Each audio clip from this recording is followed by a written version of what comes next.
Bahasa merupakan alat komunikasi yang digunakan oleh seseorang dalam pergaulannya atau hubungannya dengan orang lain.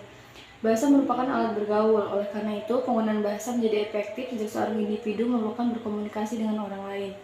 Sejak seorang bayi mulai berkomunikasi dengan orang lain, sejak saat itu pula bahasa diperlukan, sejalan dengan perkembangan sosial. Maka perkembangan bahasa seorang bayi dimulai dengan meraba dan diikuti dengan bahasa satu suku kata, dua suku kata, dan seterusnya melakukan sosialisasi dengan penggunaan bahasa yang kompleks sesuai dengan tingkat perilaku. Dua, bahasa dan komponen penyusunnya. Satu, komponen penyusun bahasa. Di antara lain fonologi, morfologi, sinematik, sintak, dan yang terakhir pragmatik. Dua, teori perkembangan bahasa. Satu, teori empiris, teori nativisme, yang terakhir.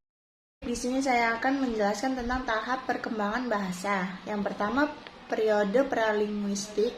Tahap perkembangan bahasa sudah terjadi sejak bayi, walaupun mereka belum dapat bicara atau mengatakan apa yang mereka mau. Yang kedua, periode holoprase. Tahap ini dikenal dengan one word periode atau tahap satu kata. Pada tahap ini, anak belum memulai mengkombinasikan kata-kata, tetapi mereka sedang belajar untuk menangkap makna yang lebih sulit daripada tahap sebelumnya.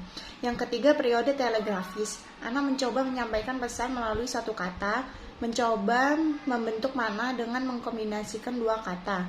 Yang keempat, perkembangan bahasa usia dini, kanak-kanak, dan remaja. Yang kelima, bilingualisme.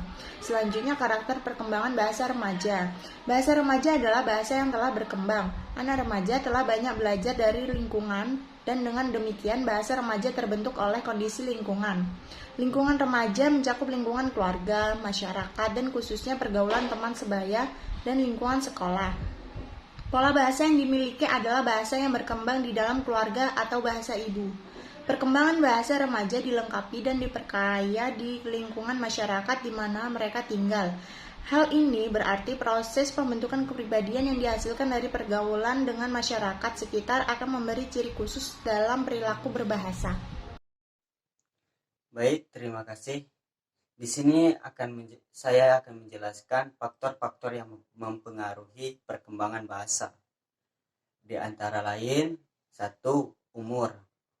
Umur di dalam bahasa, umur juga mempengaruhi perkembangan bahasa. Kedua, kondisi lingkungan. Ketiga, kecerdasan anak.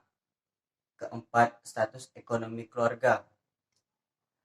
Anak yang berasal dari ekonomi menengah dikategorikan bahasa yang lebih cepat dibandingkan ekonomi kelas rendah. Kelima, kondisi fisik. Nah, terima kasih. Di sini saya akan menjelaskan kesimpulan dari kelompok kami. Bahasa merupakan alat untuk berkomunikasi, dapat digunakan untuk berpikir, mengekspresikan perasaan dan melalui bahasa. Dapat menerima pikiran dan perasaan orang lain. Perkembangan bahasa dimulai sejak bayi dan mengandalkan perannya pada pengalaman penguasaan dan pertumbuhan bahasa.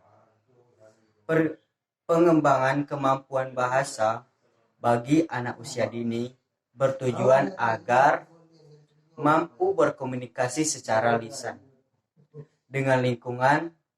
Konteks pengembangan bahasa meliputi mendengarkan, berbicara, membaca, dan menulis.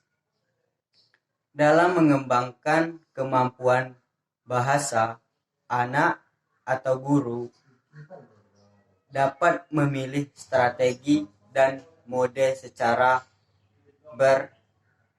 bervariasi. Baik, terima kasih. Cukup sampai di sini saya menjelaskan materi dari kelompok kami. Saya akhiri. Wassalamualaikum warahmatullahi wabarakatuh.